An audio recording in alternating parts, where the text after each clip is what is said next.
గౌరవనీయులైన పెద్దలు తెలంగాణ తొలి ముఖ్యమంత్రి రాష్ట్రంలో ప్రతిపక్ష నాయకులు పెద్దలు బీఆర్ఎస్ పార్టీ అధ్యక్షులు కేసీఆర్ గారి ఆదేశం మేరకు రాష్ట్రంలో రైతులను మోసం చేస్తున్న ఈ ప్రభుత్వం మీద రుణమాఫీ పేరిట మోసం చేస్తున్న ఈ ప్రభుత్వాన్ని ఎండగట్టే క్రమంలో ప్రజాస్వామ్యబద్ధంగా నిన్న రాష్ట్రంలోని అన్ని నియోజకవర్గ కేంద్రాల్లో అన్ని మండల కేంద్రాలలో శాంతియుతంగా ప్రజాస్వామ్య పద్ధతుల్లో మా పార్టీ నాయకత్వం మొత్తం కూడా నిరసన కార్యక్రమాలు చేపట్టింది. అందులో గౌరవ శాసనసభ్యులు, శాసన మండలి సభ్యులు, గౌరవనీయులైన పార్లమెంట్ సభ్యులు, అదేవిధంగా మాజీ శాసనసభ్యులు, మాజీ శాసన మండలి సభ్యులు అందరం కూడా ఎక్కడి వారం అక్కడ పాల్గొన్నాం. నిన్న ఒకటే రోజు ఈ రెండు ఉదంతాలు కూడా ఇప్పుడే రాష్ట్ర డైరెక్టర్ జనరల్ ఆఫ్ పోలీస్ గారికి వివరంగా ఆధారాలతో సహా వారికి సమర్పించడం జరిగింది. వారికి కొన్ని వీడియోలు కూడా చూపెట్టడం జరిగింది. నిన్న సూర్యాపేట జిల్లా తుంగతుర్తి నియోజకవర్గం తిరుమలగిరి కేంద్రంలో అక్కడ మా మాజీ శాసనసభ్యుడు తమ్ముడు విద్యార్థి నాయకుడిగా తన జీవితాన్ని ప్రారంభించి అంచెలంచెలుగా ప్రజల ఆశీస్సులతో 2 సార్లు శాసనసభ్యుడిగా ఎన్నికైన సీనియర్ నాయకుడు తమ్ముడు గ్యాదర్ కిషోర్ గారి నాయకత్వంలో ఆ నియోజకవర్గ రైతాంగం ప్రజాస్వామ్య పద్ధతుల్లో దాదాపు ఒక 500-600 మంది గుమిగూడి శాంతియుతంగా ట్రాఫిక్కి అంతరాయం కాకుండా ప్రజలను ఇబ్బంది పెట్టకుండా కేవలం నిరసన చెప్పే క్రమంలో తమ కార్యక్రమం తాము నిర్వహిస్తా ఉన్నారు. 50 మంది కిరాయి మూకలు, కాంగ్రెస్ గూండాలు తాగిన మత్తులో అక్కడ స్థానిక పోలీస్ యంత్రాంగంతో కుమ్మక్కై ఆ నిరసన శిబిరం మీద దాడి చేసి ఆకస్మికంగా సుతిల్ బాంబులేసి గుడ్లు, చెప్పులు, రాళ్లు కొట్టి హింసాయుత వాతావరణాన్ని కల్పించే ప్రయత్నం చేసినారు. మా వాళ్ళు నిజానికి గనక తిరగబడితే నిన్న 50 మంది కాంగ్రెస్ మూకలో, కాంగ్రెస్ గూండాలలో ఒక్కడు కూడా మిగిలేటోడు కాదు.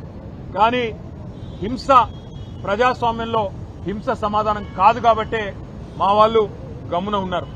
నిన్న దుర్మార్గం ఏంటంటే పోలీసు వాళ్ళు స్వయంగా స్థానిక పోలీసులు ఆ నిరసన శిబిరం యొక్క టెంట్లు కూడా వాళ్ళు కూల్చేసి ఆ గూండాలకు వత్తాసు పలకడం ఏదైతే ఉందో ఇది రాష్ట్రంలో నడుస్తున్న రేవంత్ రెడ్డి అనే ఒక పిరికి పంద పరిపాలనకు ఇది సంకేతంగా, నిదర్శనంగా మేము అనుకుంటా ఉన్నాం. ఎందుకంటే ప్రజల్లోకి పోయి రైతులకు సమాధానం చెప్పే దమ్ము లేని దద్దమ్మ ఈ ముఖ్యమంత్రి.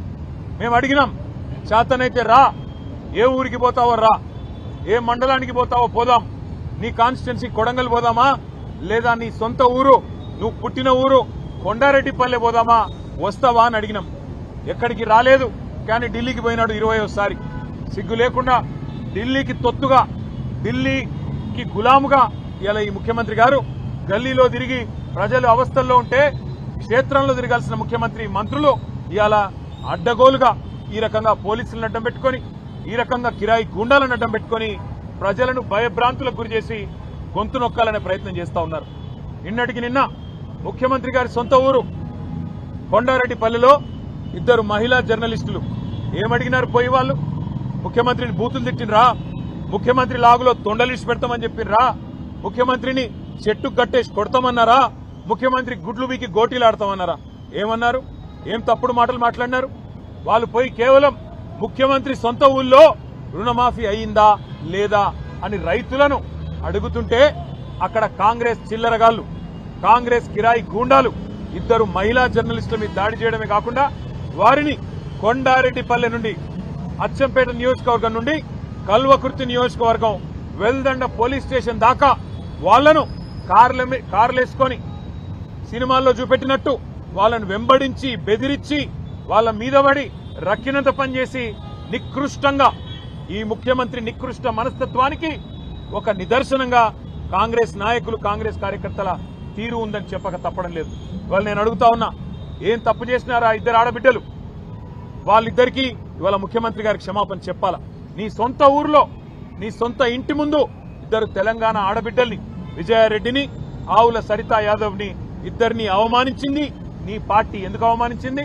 ఒకే ఒక కారణం, నీ బండారం బయట పెడుతున్నందుకు, నీ రుణమాఫీ జరగలేదు అనే వాస్తవాన్ని ప్రజల్లోకి తీసుకుపోతున్నందుకు ఇవాళ వాళ్ళ మీద ఈ రకంగా దాడి చేయడమే కాకుండా మళ్ళీ నిన్నటి నుంచి నికృష్టమైన రోత పుట్టించే వార్తలతో సోషల్ మీడియాలో కూడా నికృష్టమైన మాటలు మాట్లాడుతూ ఉన్నారు కాంగ్రెస్ నాయకులు. నేను ముఖ్యమంత్రిని అడుగుతా ఉన్నా, దమ్ముంటే నీ భాషలో చెప్పాలంటే మగాడివైతే ఊళ్ళల్లోకి రా, సెక్యూరిటీ లేకుండా రా, పోలీస్ బలగాలను అడ్డం పెట్టుకొని కాదు, బ్యాంక్ అధికారులను అడ్డం పెట్టుకొని కాదు, వ్యవసాయ అధికారులను అడ్డం పెట్టుకొని కాదు, మేము కూడా వస్తాం, నువ్వు కూడా రా. ఏ ఊరికి పోతావో పోదాం. ఎక్కడ కూడా చారాన రుణమాఫీ కాలే, ఎక్కడ కూడా రుణమాఫీ అనేది పూర్తి కాలే. రైతులు ఇవాళ బగబగ మండుతా ఉన్నారు. ఎక్కడన్నా కాంగ్రెస్ ఊళ్ళలోకి వస్తే తరిమి కొట్టాలన్న ఆలోచనలో ఉన్నారు. అందుకే ముఖ్యమంత్రికి చెప్పేది, తప్పు పోలీసులది కాదు. పోలీసు వాళ్ళు ఏం చేస్తారు పాపం, ముఖ్యమంత్రి, మంత్రులు, అధికార గణం మీరేం చెప్తే అది చేయక తప్పదు. పోలీసు తప్పు కాదు, తప్పు ముఖ్యమంత్రిది, పరిపాలించే సత్తాలని సన్నాసు రేవంత్ రెడ్డిది అనే మాట నేను విజ్ఞప్తి చేస్తా ఉన్నా. నేను పోలీసులకు కాకపోతే విజ్ఞప్తి చేస్తా ఉన్నా, మీరు కూడా అత్యుత్సాహం ప్రదర్శిస్తే మంచిది కాదు. మా పిల్లలు ఎవరైనా ఒక సోషల్ మీడియాలో రుణమాఫీ జరగలేదు అని పోస్టు పెడితే పోలీసులు కాల్ చేస్తారు. అదేవిధంగా కరెంటు పోయింది అని పోస్టు పెడితే విద్యుత్ శాఖ అధికారులు ఫోన్ చేస్తారు. ఈ రకమైన అత్యుత్సాహం మంచిది కాదు. దయచేసి సంయమనం పాటించండి. అధికారం ఎవడు అబ్బసొత్తు కాదు. ప్రజాస్వామ్యంలో అధికారం మారుతూనే ఉంటది, వ్యవస్థ మాత్రం అట్లే ఉంటది. దయచేసి గౌరవ డీజీపీ గారికి మేము ఏదైతే విజ్ఞప్తి చేశామో, తిరుమలగిరి సంఘటన విషయంలో స్థానిక పోలీసుల మీద కూడా యాక్షన్ తీసుకోవాలా. ఎవరైతే హత్యాయత్నం చేసిండ్రో వాళ్ళ మీద 307 కేసు పెట్టాలి. కాంగ్రెస్ గూండాలను ఖచ్చితంగా అదుపులోకి తీసుకోవాలని విజ్ఞప్తి చేస్తా ఉన్నాం. అదేవిధంగా 2 జర్నలిస్టుల మీద ఏ దాడైతే ఇవాళ చేయడం జరిగిందో నిన్న కొండారెడ్డిపల్లిలో ముఖ్యమంత్రి గారి సొంత ఊళ్ళో, దానికి తప్పకుండా ముఖ్యమంత్రి క్షమాపణ చెప్పడమే కాకుండా దాడి చేసిన గూండాలను వెంటనే అరెస్ట్ చేయాలని చెప్పి కూడా మేము డిమాండ్ చేస్తా ఉన్నాం. జర్నలిస్టులకే రక్షణ లేకపోతే ఈ రాష్ట్రంలో మరి మిగతా వాళ్ళ పరిస్థితి ఏందో ఆలోచించాలని చెప్పి కూడా కోరుతా ఉన్నాం. అదేవిధంగా బేరు సత్యనారాయణ అని చెప్పి మా నాయకుడు, మాజీ ఎంపీటీసీ, ఆయన మొన్న మంచిర్యాల జిల్లాలో మంచిర్యాల నియోజకవర్గ కేంద్రంలో అక్కడ ఉండే స్థానిక కాంగ్రెస్ ఎమ్మెల్యే వేధింపులు, పోలీసును అడ్డం పెట్టుకుని ఆయన చేసిన హరాస్మెంట్ తట్టుకోలేక గొంతు కోసుకున్నాడు బ్లేడ్తో. ఇవాళ చావు బతుకుల్లో కొట్టుమిట్టాడుతా ఉన్నాడు. ఈ విషయం కూడా డీజీపీ గారికి మేము చెప్పాం. ఇది ఒక్క మంచిర్యాలలోనే కాదు, ఇక చాలా చోట్ల ఈ రకంగా పోలీసులను అడ్డం పెట్టుకుని హరాస్మెంట్ కార్యక్రమం జరుగుతూ ఉంది. కానీ ప్రజాస్వామ్యంలో ఈ రకంగా వ్యవస్థలను అడ్డం పెట్టుకుని ఎక్కువ రోజులు బతుకుదామని ముఖ్యమంత్రి అనుకుంటే ఆయనంత మూర్ఖుడు, ఆయనంత పిచ్చివాడు ఇంకెవడు ఉండడు. అందుకే డీజీపీ గారు కూడా విజ్ఞప్తి చేసినాం, రాష్ట్రంలో శాంతి భద్రతలు అదుపు తప్పుతా ఉన్నాయి.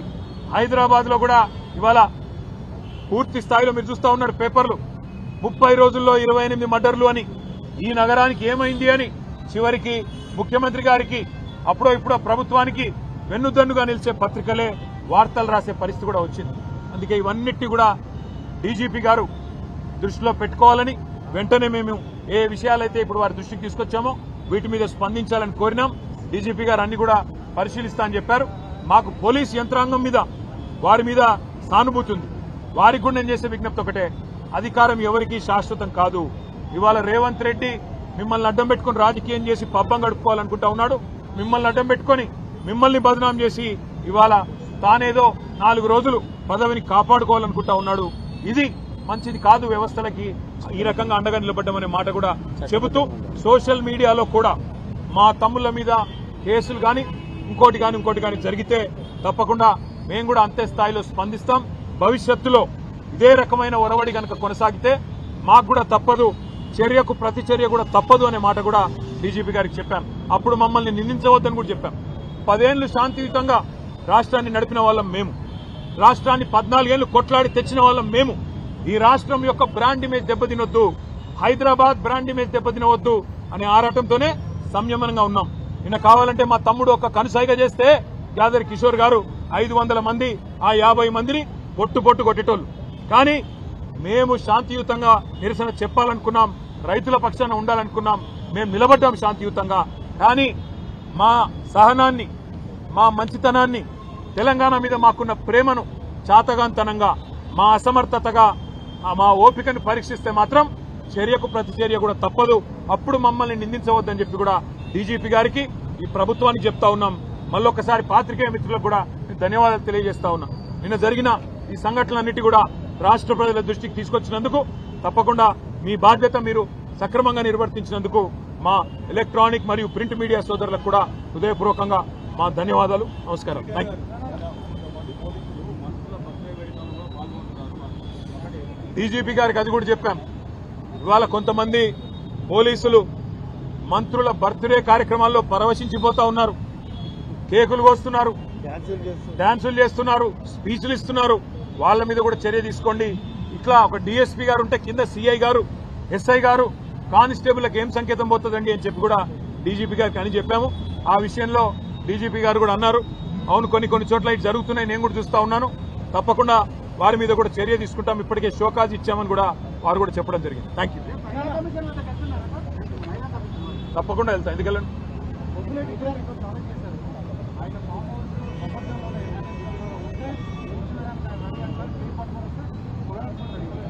పొంగులేటి గారికి అంత శ్రమ అవసరం లేదు, పొంగులేటి గారికో ఇంకోరికి అంత శ్రమ అవసరం లేదు. FTL బఫర్లో ఉన్న ప్రతి నిర్మాణం ఇప్పటికే అన్ని సెటిలైట్ మ్యాప్లు ఉన్నాయి, ఆయనంత బాధ కూడా పడాల్సిన అవసరం లేదు.